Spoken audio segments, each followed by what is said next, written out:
still kill, destroy, he always creeping. But he cannot touch me, cause I'm covered up in blood. Saying nigga ugly, I serve the one who's up above. Bible is my weapons. Alright.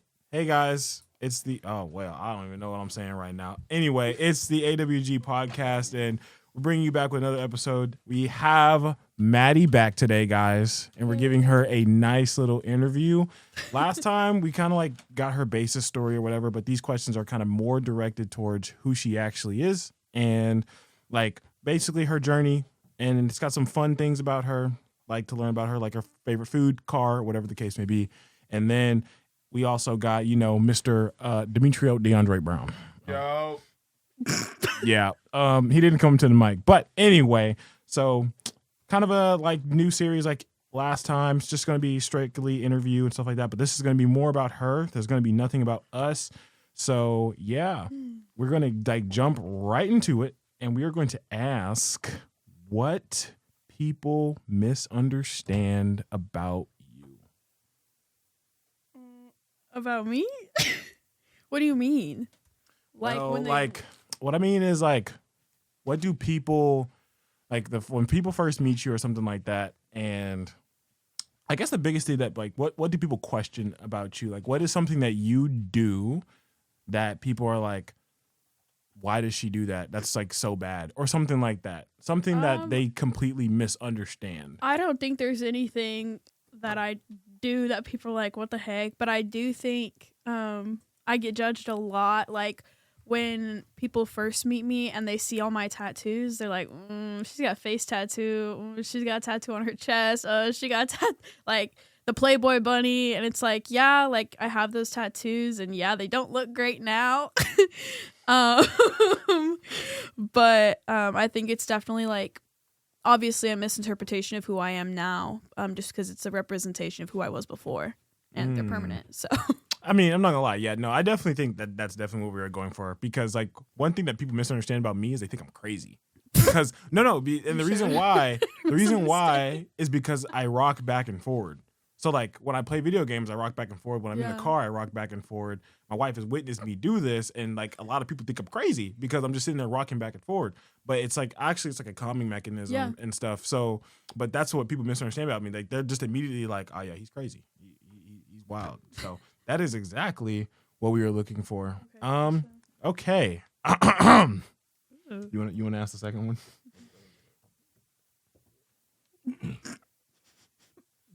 All right. we're sharing one mic, so I'm over here just editing, and then he's just gonna be doing the main thing. But we have asked you about what people misunderstand about you, and a lot of times when people meet people, they just kind of automatically judge them, and they like everybody judges a book by its cover. When people say they don't, it's like, come on now, it's like you do. Stop lying to me. To tackle on to that question, a personal struggle or lesson you learned recently. I don't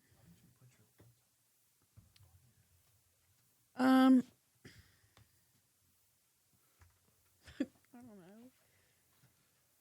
Something I've learned recently or something that I've been personally struggling with probably would be, I feel like it's not something that like it's something that I've known, but it's definitely something that I struggled with regardless of knowing, which I think we do that a lot in Christianity. Like we know better, but we still do it or fall into it. And like we know sin separates us from God. And still when we sin, we try to hide it. We sit in our shame. We try to prevent people from finding it, even though like Ephesians talks about how like we're once children of dark, but now we're children of light. Like walk as children of light. Like your sin's gonna come into the light, right?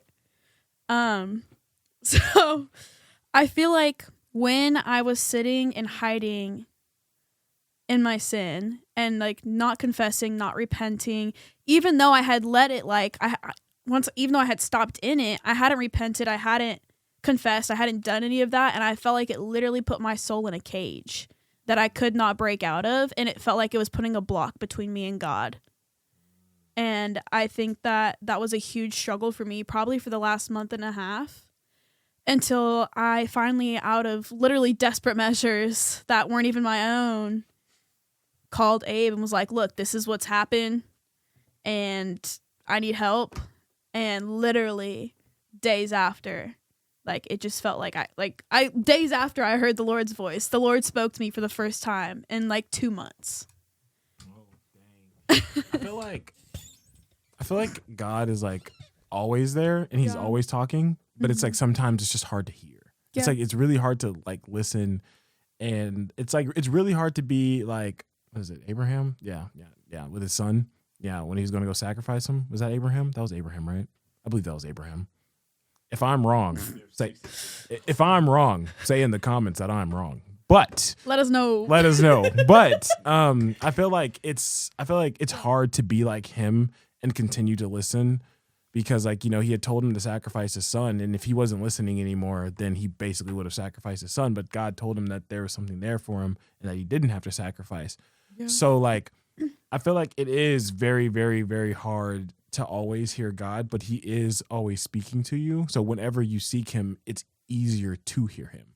Yeah. And I definitely resonate with that, you know, hiding the sin behind closed doors because you're like, I shouldn't be doing this. Like, I don't want to talk about it. I'm not going to do it anymore, but I don't want to talk about it. Because you're shameful. Yeah. And I feel like but you're not set free at that point because you're just still holding on to it. And some people like think that they can hide their sin from God. Like they're like, oh, I'm so bad for doing that. Like, I shouldn't be doing that.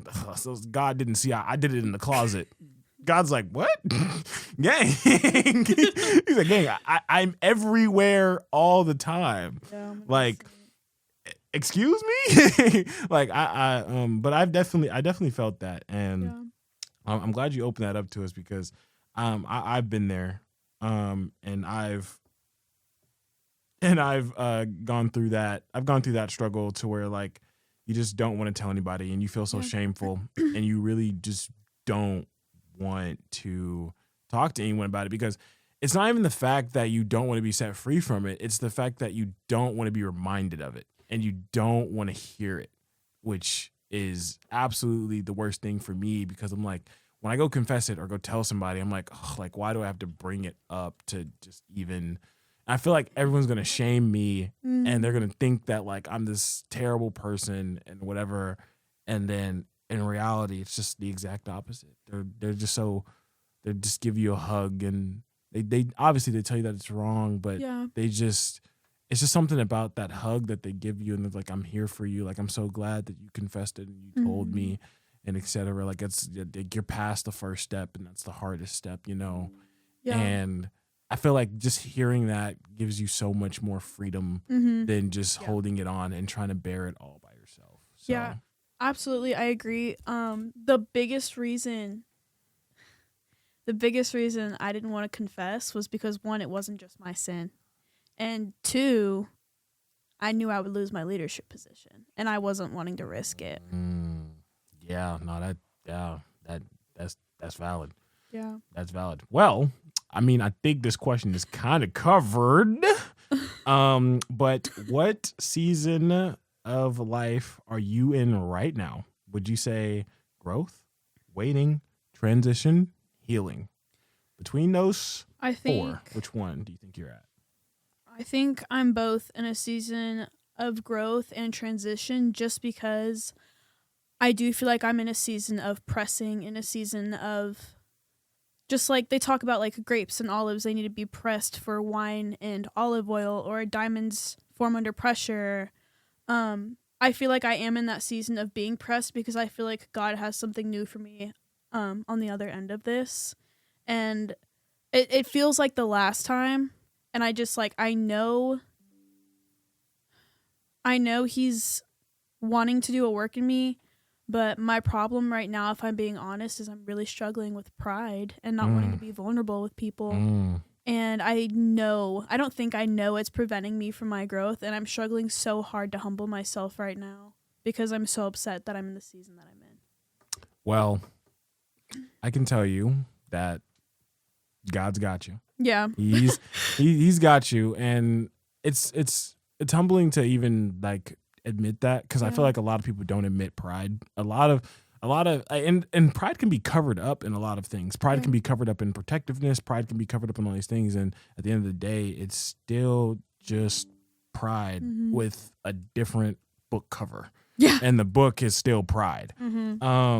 Which is honestly like, it's so hard to just not fall into it because you're just like, oh, I did this, I did that. I want to control this, I want to control that. Yeah. And, you know, this is going to be a little bit off topic, but recently when I had served this past Sunday, and I was recently looking up basically about like why people don't put their faith in God and all this type of stuff. And a lot of the times it's not the fact that people don't believe in God or people don't think that there can't be a God.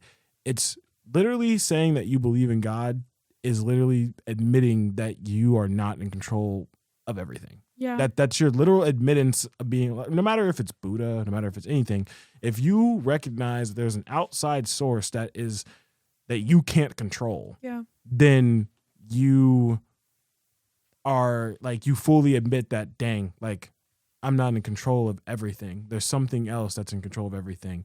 And I feel like that is the main reason why people don't follow God. It's not even the fact that they just don't think he's real. It's just, you're not in control of your own life anymore. You're not in control of your own self. And a lot of people will say like, oh, it's self-righteous, you know, like I'm in control of this. I'm in control of that. Like I'm the one that can lead here. I'm the one that made the country better. I'm the one that this and that. And then it's like, hey, bro, what if you didn't wake up? It's like right. You know, it really is like that though. A lot of people don't think about it. Yeah. It's like a lot of people don't think about like, it's like, yeah, I did this, I did that. But bro, you when you drove to your office, to the president's office, you didn't get in a wreck. Like you like at the end of the day, you're generally like, even if there quote unquote was no God, you're still not in control. Yeah. The highway was in control or whatever. You're just lucky that no one got into a wreck. You can sit there and say, oh, I'm the best driver in the world.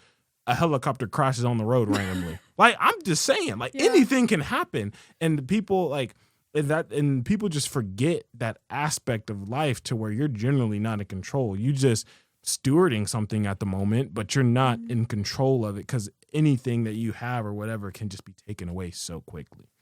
And how prideful is it to think that,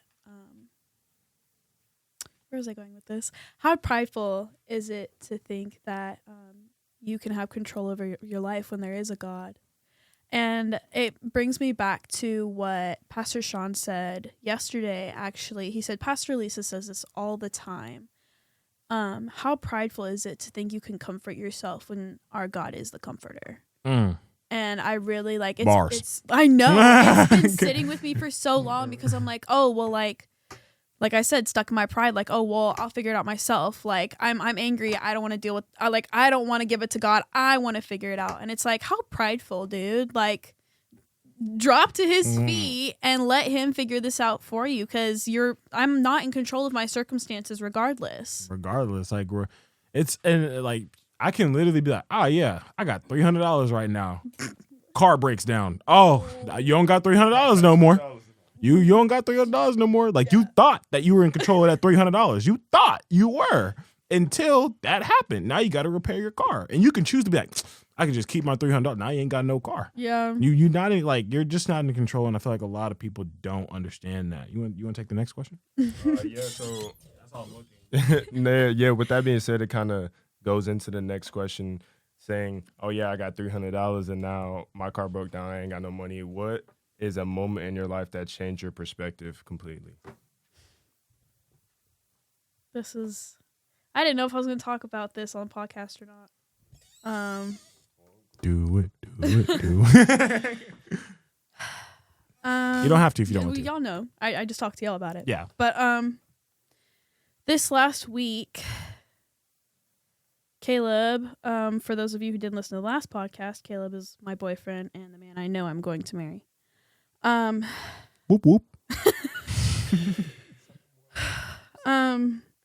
Caleb audibly admitted he didn't want to follow Christ and he wanted to live in the world.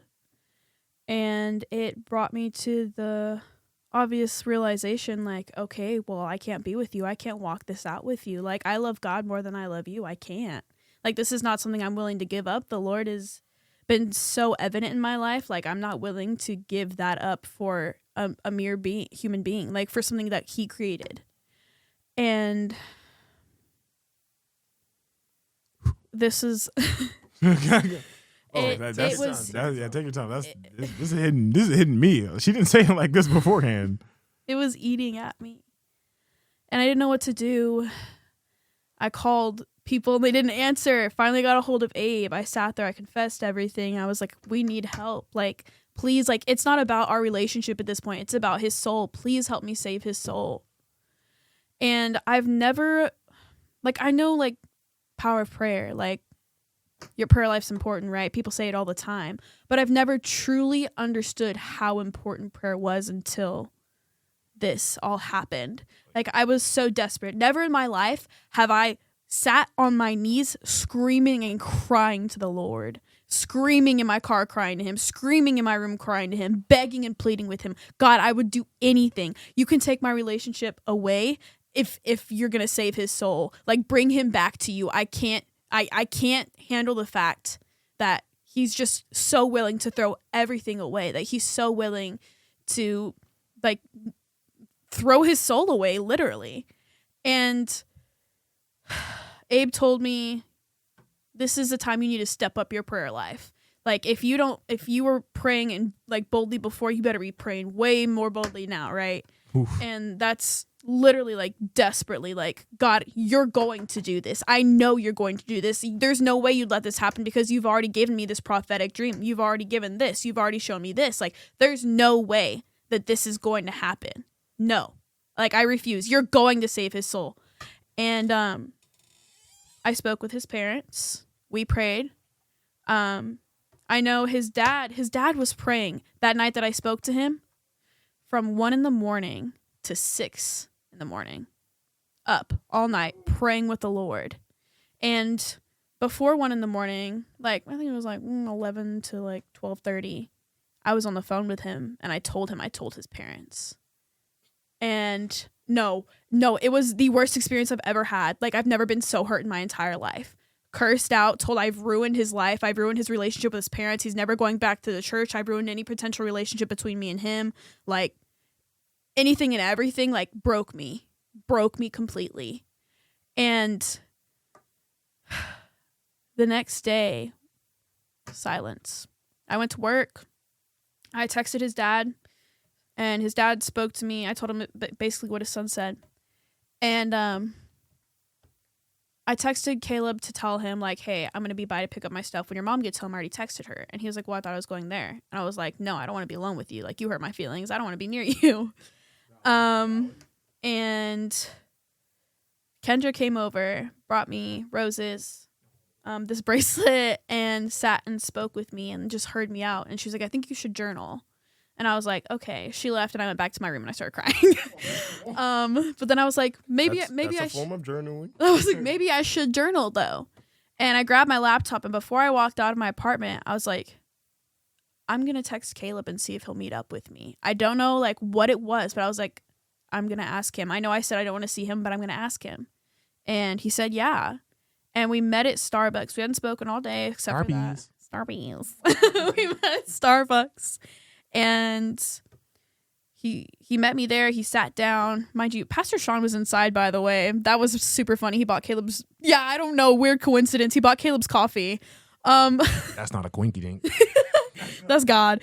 But we sat outside, and like in the last month and a half, like he'd been so argumentative, cutting me off all the time, very selfish, like hurting my feelings all of the time. And for the first time in what felt like a really long time, he sat there and heard me out. I spoke for like 15 minutes straight without a single interruption, not one word. And then I was like I poured my entire heart out to him, and he said, you know what? For the first time in my entire life, my dad sat and heard me out. He didn't argue with me. He didn't get angry. He met me with love and understanding and listened to me.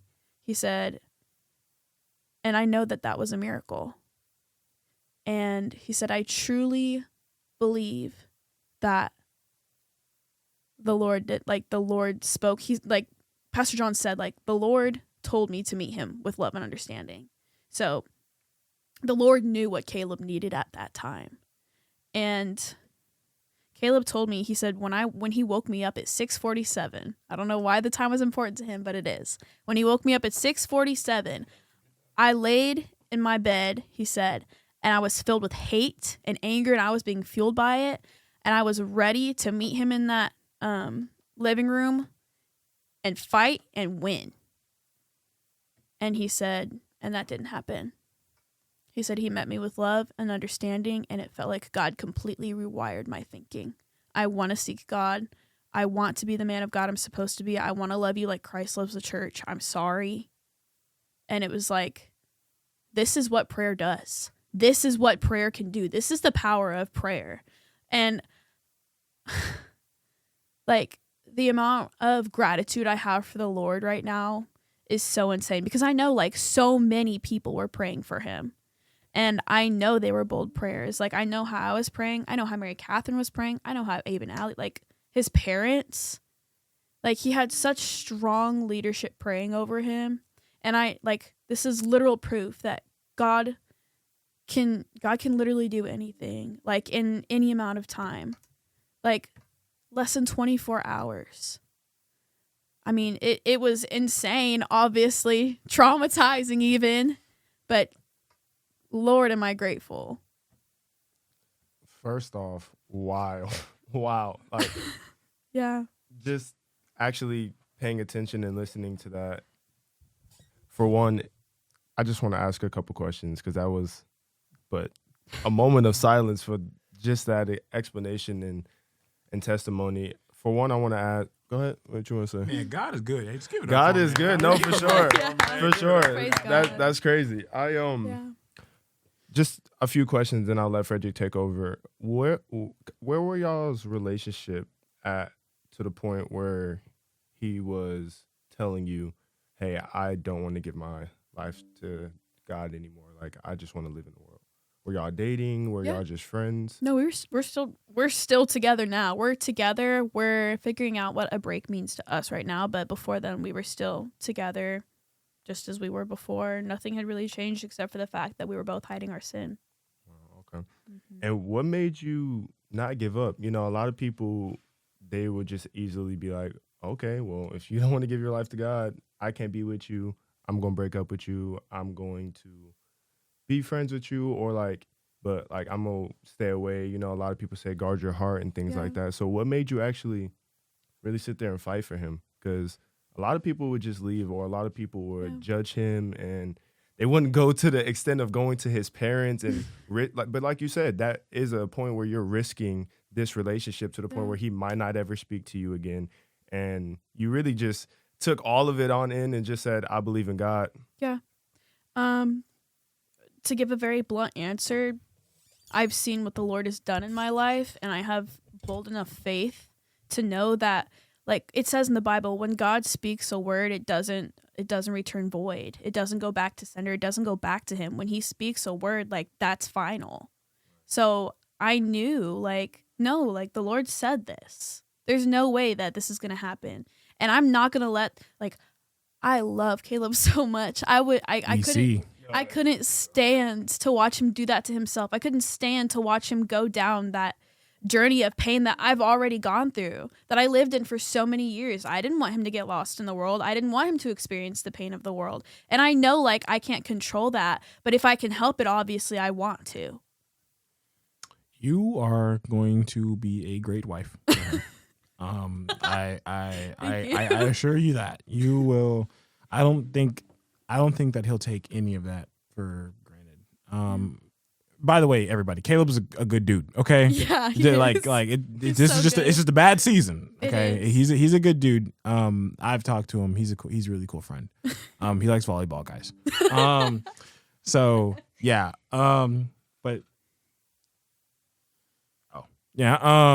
But yeah, that is actually a beautiful story, and I think that a lot of people will now listen to that story, and that you've opened up.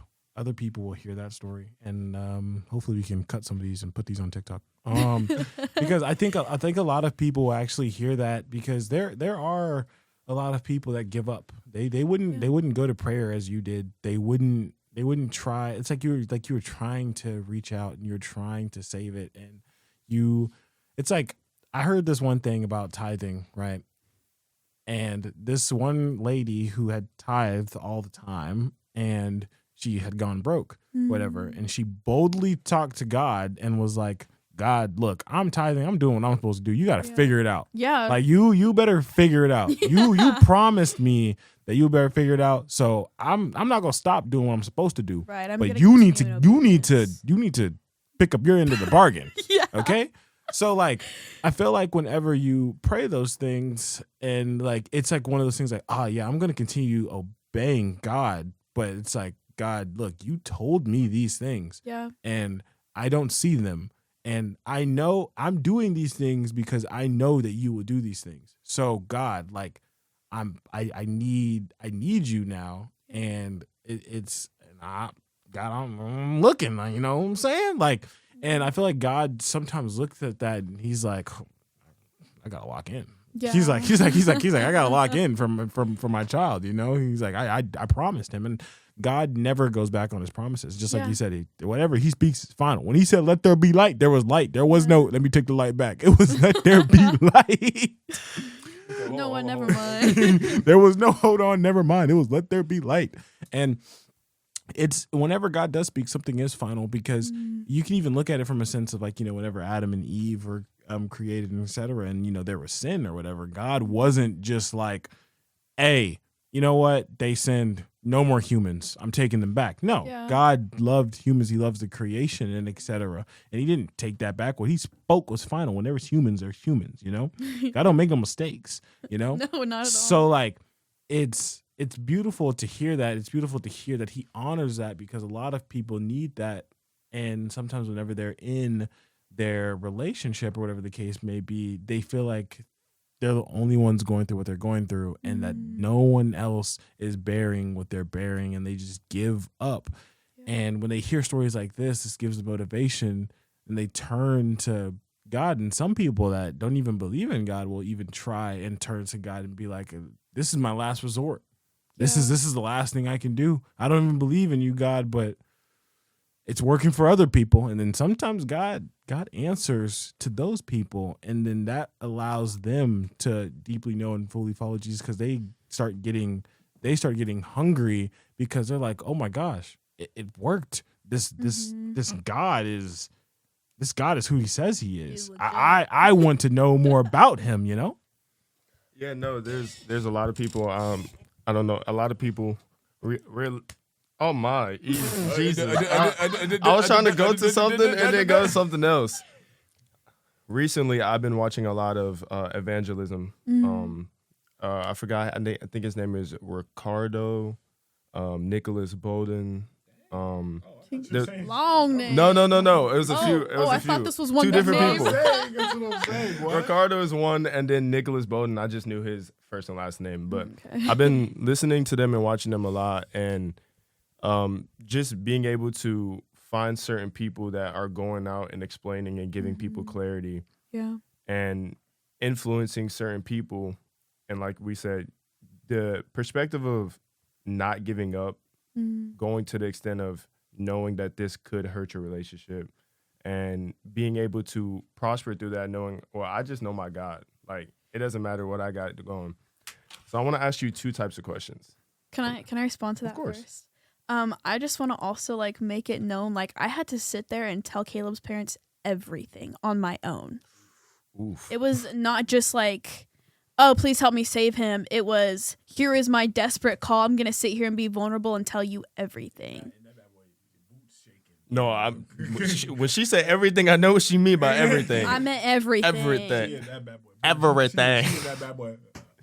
I was literally like, look, I don't even care at this point. Forget our relationship. Save him.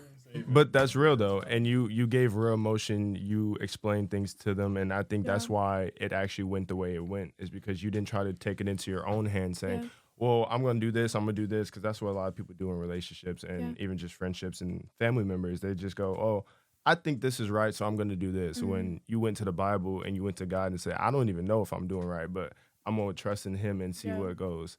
And with that being said, I think that really shows true to your character with the resilience, the faith that you have within God. I want to ask, who are certain people who instilled that in you? Like, did you have, we always have social media influencers that we watch and grow up to, and so I want to be a fireman or whatever. Or I want to be Smosh or whoever the YouTubers that people used to. That's elite ball knowledge. I don't know who that is. You don't know Smosh? No. You don't know Smosh? No. Oh my. Okay. Smosh is great. Okay. Smosh is great. Okay. Yes. Their content may not be very like super Christian friendly, but they were great when I was growing up. I thought that might have been a YouTuber that she watched. I don't watch YouTube at all. Roman Atwood? You know Roman Atwood? I don't watch YouTube at all. Oh, really? I don't watch content creators. I don't know at all. So like you're talking Unless I'm looking for like a lyric video for like a Christian song, I don't use YouTube at all. You're talking to the YouTube king. Okay. This guy watches YouTube 24/7. There's never a time that this guy is not watching YouTube. Like, I grew up on it. iPad kid. He's literally an iPad kid. I was the first iPad kid. He's The OG iPad He's the kid. OG because like literally anytime I go over to his house or anything like that, he's just watching YouTube. Or whenever he's going to sleep, bro, like Caleb he'll watches All right, hear me out, because he think he. Yo, bro, he be on the game and then he leaves his mic on, my and then all you God. hear is YouTube in the background, bro. I use YouTube as TV that people used to use. People used to watch TV and they fall asleep to it. Okay, I just use YouTube now. It was the same as TV. People used to be TV addicts.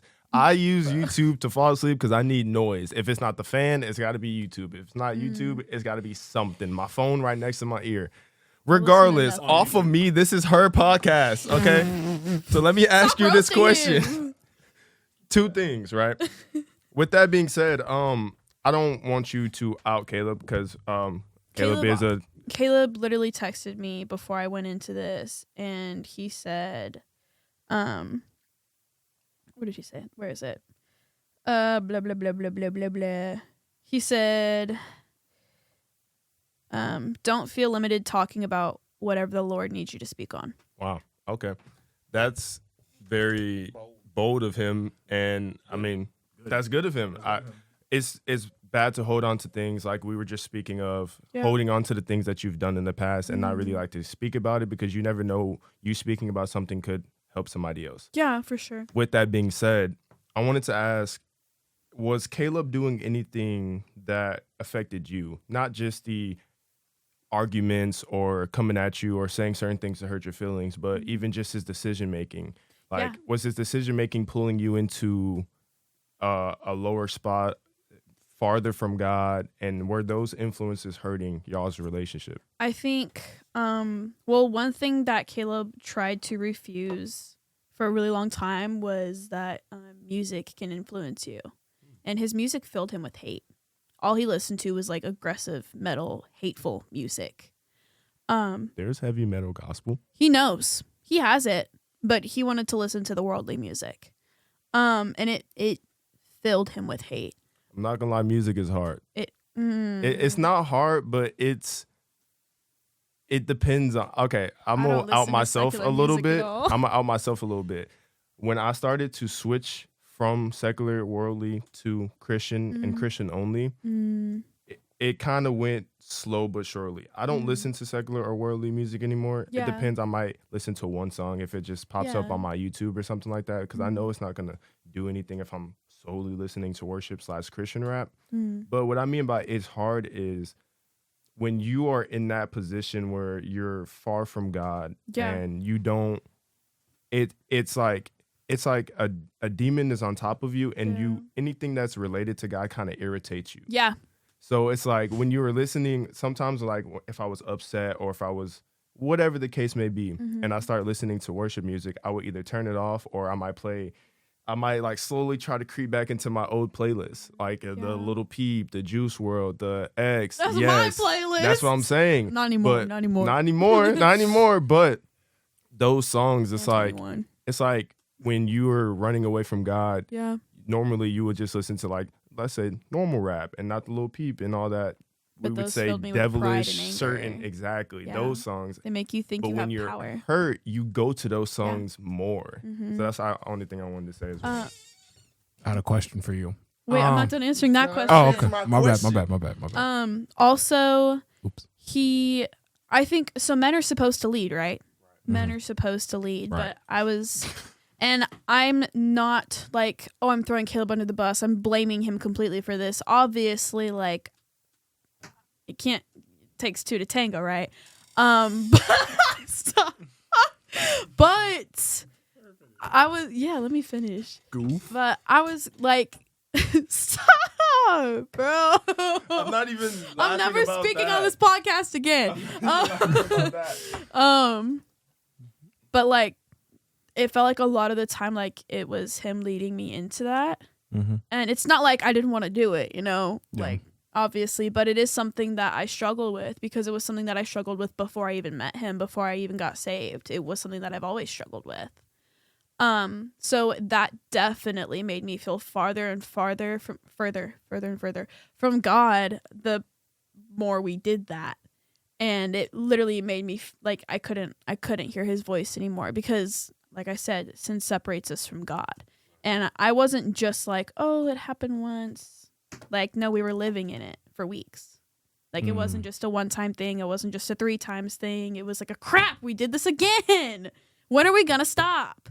I mean that's valid. That's valid because that's valid because I think that almost every man struggles with doing that. Yeah. They lead their woman into that. I fell victim to that. It's just like it's like, dang, man, like, and you tell yourself like, this is just not gonna happen again. Yeah, this not again. is not gonna happen again. Yeah. And then it's just like the way men are wired is they just like they crave it, but Yeah. it's so. But what makes a really, really strong man, because it's not impossible, Yeah, because Pastor Abe and Allie, they did it. Yeah, they didn't even did it. kiss. They didn't even kiss. They We did it. did that for so long too. We didn't kiss for like 2 months, and then we just like after like we did like the first kiss, it was like just one thing after the other. Yeah, no, for sure. I think what I was laughing at was because I was about to say something and then you said it takes 2 to tango and I just died. One I was gonna say is one, I think not you outing him or putting the blame on him or anything like that. I think that's exactly what men are called for. We have shoulders that are stronger than others so that we can hold those weight of making mistakes, leading someone into sin, or just leading in general. I think as a man in a relationship, I know Frederick also agrees with me, we take full responsibility for a lot of the things that happen in certain relationships. If it is something that is not cheating, addiction, or something that is like solely that one person that's doing it, if it's within the relationship, I think men really do have to take accountability. And with go ahead. No, like I just have to add on to that. Like I just have to, because like at the end of the day, whenever we arrive in heaven and I'm with my wife, I answer for her. Caleb said the same So thing like days I ago. answer, like that's the thing. Like a lot of people will say like, oh man, you just want to be a man, you want to be in control and X, Y, and Z. No, because there's definitely boundaries. There's definitely things. I can't just be like order her around or whatever the case may be. Right, but she's your helper. But at the end of the day, she is my helper and I'm leading the relationship. Yeah. And I'm her covering. I'm protecting her. I'm supposed to love her like Christ loved the church. So I got, if it comes down to dying, it don't matter how I feel. I got to. Yeah. So like, but that also comes with, a lot of the times men have to do those things, and it also comes with healthy submission from the wife as well. Right. Because a lot of the times women, and now in the worldly culture of how it is, it's like the man is supposed to do that and I can do whatever I want. And a lot of the times that causes this bad thing, but I'm not going to get really into that. But the biggest thing is, it's like at the end of the day, a lot of the things what happens within the relationship as the man is leading, I believe that he's responsible for mostly everything, like when it comes to leading to sin or whatever the case may be, because he's supposed to be the spiritual leader of the household as well. So whenever it comes to him going to heaven and answering for that thing, God's not going to be like, hey, so how did you influence this? He's going to be like, hey, hey, sir, you got to answer for her, you know? What are we doing? Like, he's gonna be like, he's like, what are we doing? Well, whenever you did that, yeah, you should have said no. You had the authority to do that. I think something that was really frustrating for me too was spiritually, it felt like I was leading for a long time. And okay, when I say long time, I mean like a couple of months. But that's a long time to That's me. a long time though. Like That's 6 months is still a long time. So like a couple hours months is crazy. That is a lot of hours.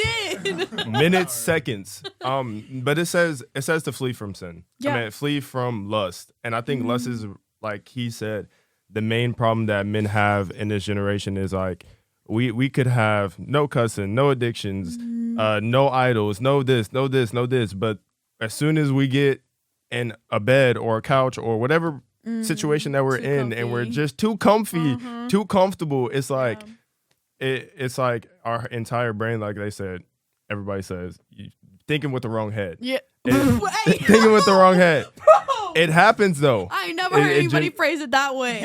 You've never heard it. Thinking with the wrong head. It's like it genuinely. Put on podcast. Oh You genuinely have the problem of fleeing with sin though. You've never heard that? That's not even the craziest thing. No, I feel like that wording is Really? Yeah. Okay, so I mean we can switch it, but I mean they know what I meant. No, they did. No, you don't get it. They know what I meant. That's a little vulgar. I'm trying to get into helping people, and we're staying on the wrong topic. No.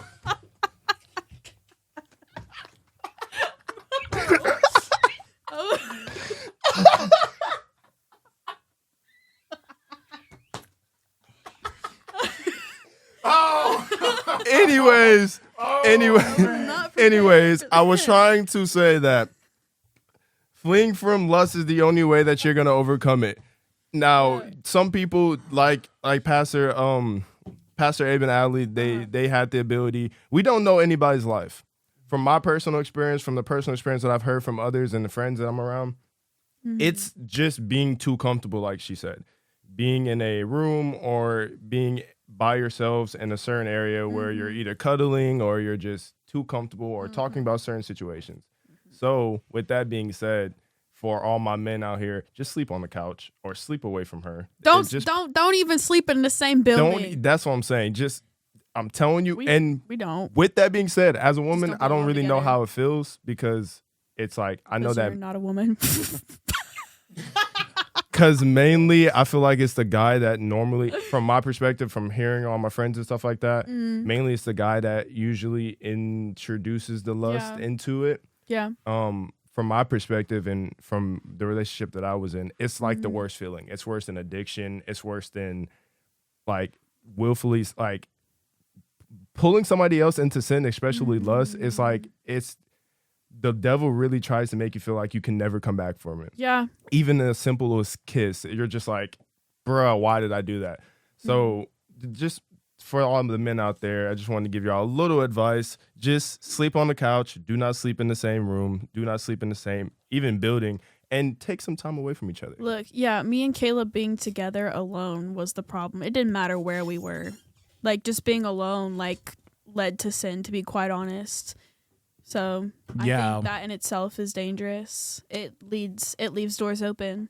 Yeah, like one of the things, like people can literally do it in private, like when there's people at the house, you know, like they had to. All right, not like that. No, like kiss. I'm talking about kissing. Oh, See? well, we wouldn't have to kiss in private anyways. We kissed in church. Like it's just kissing. You see what I'm But I saying? mean, people feel differently But about it. you There's see what I'm different saying? Like if positions, the door, if the door is closed, just, you know, you're kissing, it leads to something else. You know what I'm saying? I see what you're saying. So okay. people, some people come up with rules as in like they gotta leave the door open, you know, stuff like that, etc. Because one thing ends up leading to another, and that is like, I feel like lust is the absolute worst thing for a man, and it's all this testosterone that the Lord has given us, man. Like, bruh, and I'm the bad one. Okay, last question. No, for real.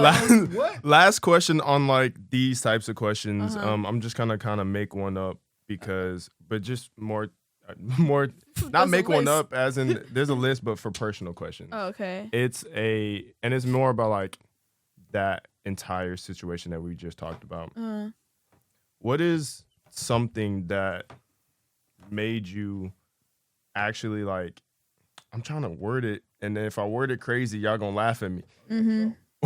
yeah, we will. No. What is something in y'all's relationship that helped y'all stay together? Me and Caleb. Yes. Like with everything that happened, everything you were going through, everything he's going through, even him personally, like maybe it was his decision or your decision. What is that one, like, because with everything that's going on, anybody could be like, bro, Call this it just, quits. yeah, this is Yeah. too much. I'm just going to leave. Like, what is that one thing that actually kept y'all together? I think it's the fact that, I mean, if it's the Lord, is well, yes, no, 100%. 100%. But obviously it's God, like 100%. But also, I think the way that we love each other reminds me of that verse, love is patient, love is kind, it does not envy, it does not boast. Like, I really look at us, like, sometimes I'll take a step back and kind of just, like, analyze us. And I really can, like, be like, wow, like, one, I've never loved somebody like this before in my life. And two, I've never been loved like this before. He's very patient with me. I mean, aside from the last, recently. But that's okay. I mean, it's not okay, but like we're working it out. Like he's back to better than who he was before, to be quite honest. But he is back to being patient with me. He's back to being kind with me. He's back to being gentle with me. He's like all of these things. He's not jealous. He's not envious. Like he embodies love towards me the way that the Bible says to. And I don't even know if he's read that verse, to be honest with you. Caleb is not insanely educated in his word. And I know I love him. Though he doesn't. Okay, here's the problem, though. I will say, it's not a problem. Yeah, he's endlessly seeking to love me the way Christ loves the church. It's something that's a problem because he doesn't yet, but it's also something that's like, it's the solution as well. Like you need to find that before we can get married, before we can be engaged, before any of that. If you don't love me like Christ loves the church, then you're gonna have to keep seeking. But yeah, I think I don't honestly, like, yeah, God, like I just love him so much. I don't know, like I just know there's a knowing, When you said that. Leave me alone. No. Leave me alone. There's a knowing. There really is. There's just a knowing. I don't know, like it sounds like from the biggest thing that I got, I'm gonna start definitely 100% doing is prayer. Yeah. I feel like I pray, but I just don't pray like that. I feel like when it comes to talking to God, sometimes like the way I pray, it's just like I don't even just ask him for things. Sometimes I just tell him about my day and how things are going, and Yeah. I pray. But it's like sometimes it just feels like, am I doing it for a show, or am I Yeah. doing it like because like in my heart I actually want to. Like Mhm. it's like I actually want to feel the prayer for you, so it's like I'm going to pray. But it's like at the same time, it's like, am I just praying for show? Like, am I praying like, am Like I fooling habitually? myself? Like, am I fooling myself, or am I really doing this? And like, because like sometimes I don't know if God's listening. I know God's always listening to me, but it's like Yeah. I don't know if he's listening. I don't know if he's. I know he knows where my heart's at, so it's like sometimes it's just hard for me to tell. But like I think that after this, like I'm really gonna start trying to work on my prayer life and just praying with my wife too. Yeah. And just like trying to, even if I don't feel like I am, just praying my heart out, just because I do want to build that connection with God. And I Yeah. feel like I have a good connection with God, but I feel like I'm not on that prayer level to where I'm just like, where it's like I know that he's listening, I also want to say I think that's partially why Ephesians 6 is so important, the armor of God. I posted about this on my story the other day. I heard something on K-Love, the radio station, the Christian radio station. And he said, I never really understood like helmet of salvation, like what is that? What is its purpose? And really like the helmet of salvation is like the protection over our minds from the enemy. The enemy attacks our minds first. Like you're talking about, like am I praying for this? Am I praying? Like, you're sitting here questioning yourself. That's the enemy creeping in, making you question your prayer life. And like, I think that's why it's so important to use like God's word as our weapon against that. And to use like Ephesians 6, the armor of God, like your helmet of salvation protects your mind from the enemy. Like, stop questioning, like stop letting those thoughts creep in and start like reinforcing it with the word of God, like correct it with the word of God, because the word of God is truth and the enemy is lies. So I think that that's just important going into your prayer life as well. That's a bar. I don't know if that. Thanks. So yeah, no, I think that's very good. I think we got a lot of the personal questions out the way. Let's go on to the biblical journey, and you know what, I'm gonna keep it going.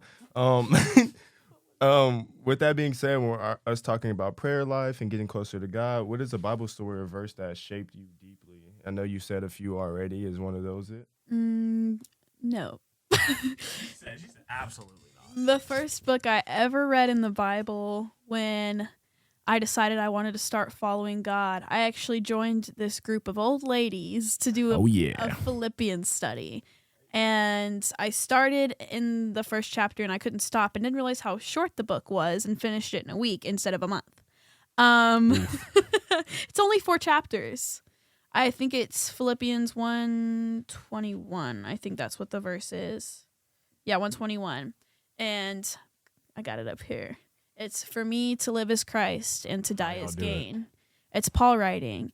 And essentially what he's saying is, for me, like, to live my life out is to live as Christ intends. It's to be fruitful. It's to disciple. It's to spread the word of God, to share the gospel.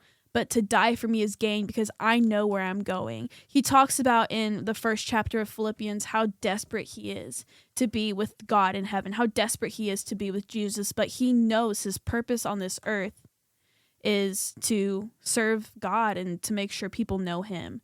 And I like, that is my mission. Like,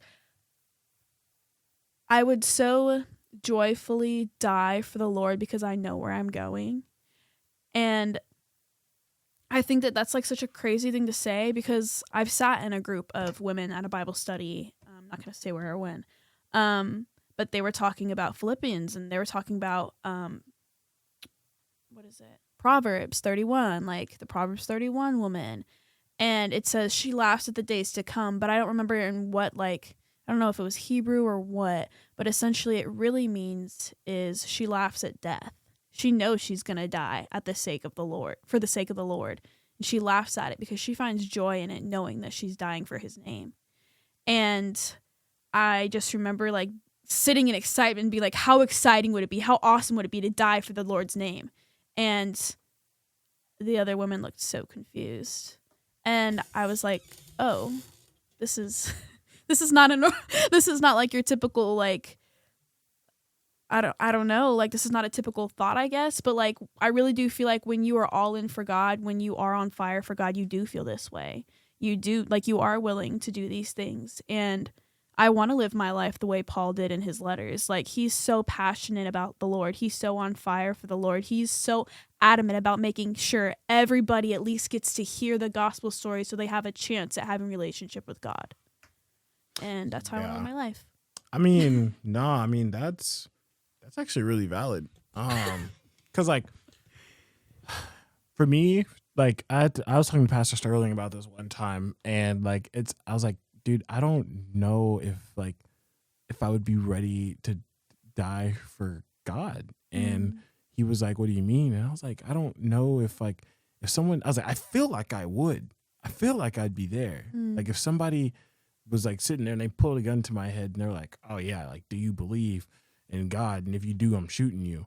I feel like I'd be like, you're going to shoot me. Like, yeah. I feel like I would say that. Yeah. But like, there's also this other logical side of me that's like, oh, well, you know, what if I have a wife? I do have a wife. What if I have kids? Like, what if I have kids? What if, who's going to look out for them? Who's going to do this? Who's going to do this? And it's like, deep down inside, it's also like, well, God's got it. You know? Right. Like, God's going to guide them and etc. You know? Honor your obedience, and it's like in that moment, it's like, what will I truly say? Now, God, I'm not saying to put me in that moment. Yeah. But, Let's not find that out. I'm not saying that. But God, like, I remember just talking, but like I feel like because like there's like moments though, like if God told me to get out on the front lines and of like a whole unit of Christian soldiers, and He told me like you will probably be the first one to die. Yeah, I would totally be down. Yeah, I would totally take that spear. absolutely. And while I'd be like, God selected me yeah, to do this. Like you're telling me God told me to do this. I can't live this. I can't let this go. but I think that's important that you say that, because I think that we need to handle our callings in that same exact manner. We need to tend to our calling with that same exact thought process. Like God has gifted us. God has set apart this calling on our lives, whatever calling it is on your life. Like this is set apart for you. God created you for a purpose, with a purpose. This is that purpose, right? And I think that we're not as willing to tend to that calling that He's set aside for us as we are to do whatever else it is that we're like, oh yeah, I would totally do this. I would die for this. But it's like your mission, your calling on this earth. Like, why are you not tending to it? Why are you not putting in the work? Why are you not sacrificing for it? Why are you not surrendering for it? Why are you not walking in obedience for it? And that's something that's been really bothering me and eating at me. Like, why am I not tending to my calling? Why am I not tending to my pastoral calling? Like, what are you doing? You're wasting your time, and you're wasting God's time too. And it's really something that's bothering me. Like, it's been eating at me recently, and I'm just like, I could kind of agree with that, honestly, because me and Frederick were just talking about it. We're talking about how when we first started our business, we had this just crazy fire. We were trying to get everything in order, trying to do everything that we can, trying to speak to every single person we ever spoke to. We were just like, hey, so also we got this Christian business. Like, if you believe in God, like we had that spark, that fire, because we knew that this was a part of our calling. Probably not the whole thing, but a part of it. And when you get like comfortable and you get used to it, oh, I got to go to work, or I got to go hang out with friends, or I got to eat, or I got to doing this, and this. You start getting to a point where it's like, wait, where did that fire go? Like, where did I stop doing this for God? And you're like, hold on, turn around, just like you repent, turn around and go back into, just like we're trying to get these podcasts out, where we switch us trying to make money from the business and trying to switch it to content so we can build a community. Like doing those certain things, like you said, God has a calling for everybody. And I think that all the situations that we go through are trials and tribulations that help fix that calling.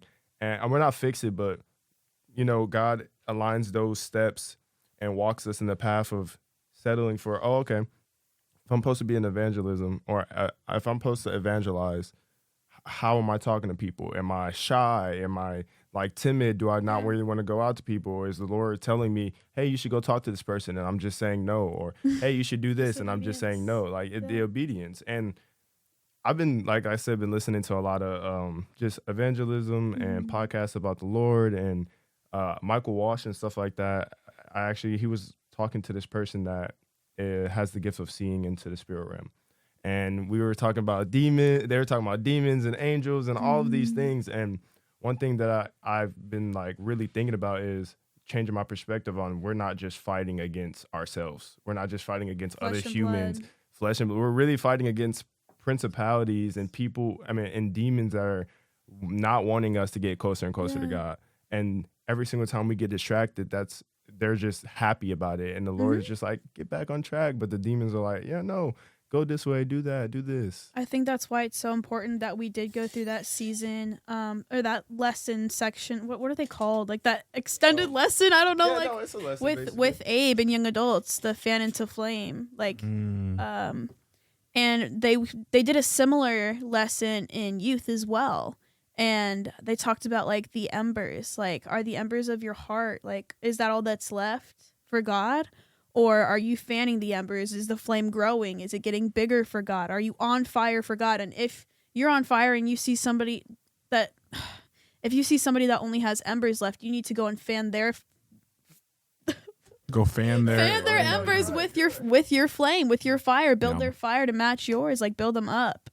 Yeah, that is really good. However, we have 1 minute left. Oh my gosh. We don't have to go through all these questions, but I did. I did want to ask you a little fun question. Okay. Well, it's fun, but it's about music. And do you only listen to Christian music, or do you listen to like, normal pop music or whatever the case may be? No, I only listen to Christian music. I don't listen to secular music. I listen to like Christian rap, Christian pop, Christian like literally anything. Like I went to an SOG concert and saw Elazai and Afterthought in September. It was awesome, and it's just like you don't realize like regular people in the world that you don't even think about. You're like, just like you said, you judge a book by its cover. You look at me, you see my tattoos, and you're like if you didn't know me, you'd be like, she's probably not a Christian. I thought the same thing. I was like, dang, all these people are Christians. I would have never known when I was at that concert. Like, wow. I was so impressed. Oh yeah. No, I'm not gonna lie. Yeah, no, I definitely I listen to only like Christian music when it comes to lyrics. Now, when it comes to like music with like just beats, like instrumental music and stuff like that, I listen to that type of stuff. But when it only comes to lyrics and etc., like, because like recently I tried to listen to another song, right? I tried to just listen. It had no cuss words or anything, right? I tried, and I was just like, I was like, man, I just can't do this. I was like, dude, this isn't even a bad song. I was like, I just can't do this, man. So like now when I listen to Christian music, it's just like. Yeah. And like there's like this one song by Red Tips called Psalm 777, and it's just him. This song, just I could listen to this song on repeat, but it's like him talking about like how God had made a plan, had made the actual plan of life, made the plan of like how he made Adam and Eve and how he was going to teach us lessons one by one and etc. And that's how life was supposed to be, but like Satan had messed that up and etc. And then it's talking about like the Red Tip's perspective. He's like, well, why did you let all this happen, etc. And God's like, this was never meant to be. This is my actual plan for you guys, etc. But sin came into the world. And like when I started like listening to this music, I was just like, dude, this is just so much better than any other music. And now when I listen to music, I love the lyrics, and I don't have to listen to freaking all of this secular music, this bad music, and I don't know. I just want to, before Demetrio talks, I just want to give the people, whoever listens. That's what I was about to say. I want to give them. I was about to say that. Yeah. These aren't like secular replacement music songs, though. These are songs that have really changed my worship. Okay, that's good. The I was first gonna ask one, what is your favorite song? I've got 4.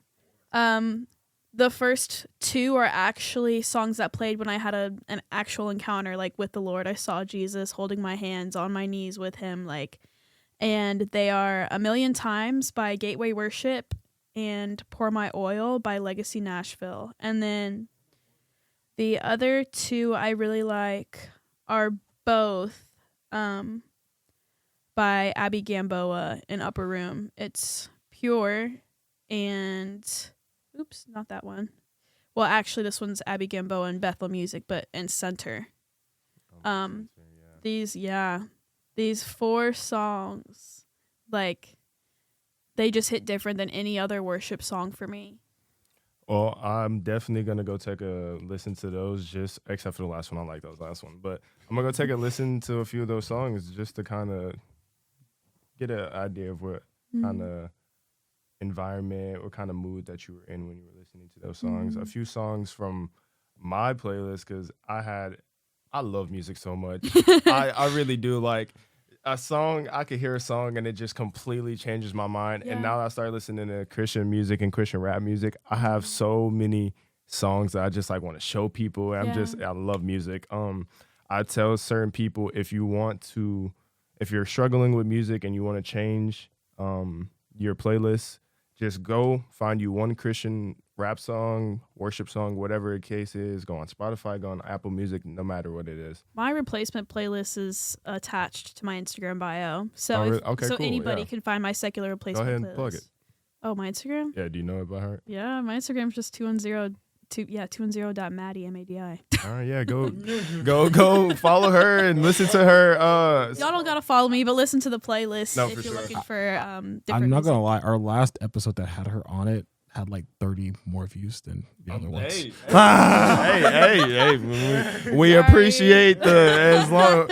Hey, we might get some more people on here. Just go on pick you one Christian song that you like and just let it play. If you don't like the song, skip it. If you like the song, just add it to your playlist, make an entire playlist, and just start listening to those. It's going to make it a lot easier.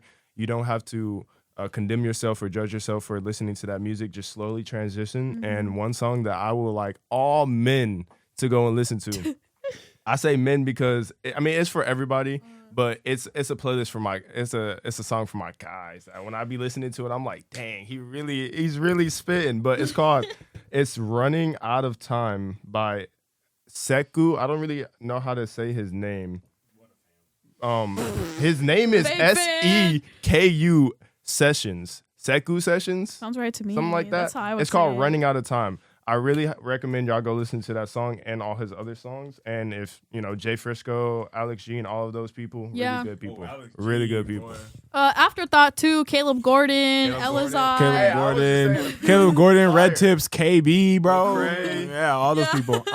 However, that song that he just mentioned, I will have it play on the outro so y'all know it. And then other than that, it was great having this conversation with you, Maddi. It was a great episode, and we are gonna be out. Thank you for listening. Thank y'all. Bye. Nation. Say because my music is secular. Now I'm gone inside it with Satan. That I'm a pagan. No, I will never ever go sell my soul. Not for any money, no I to go.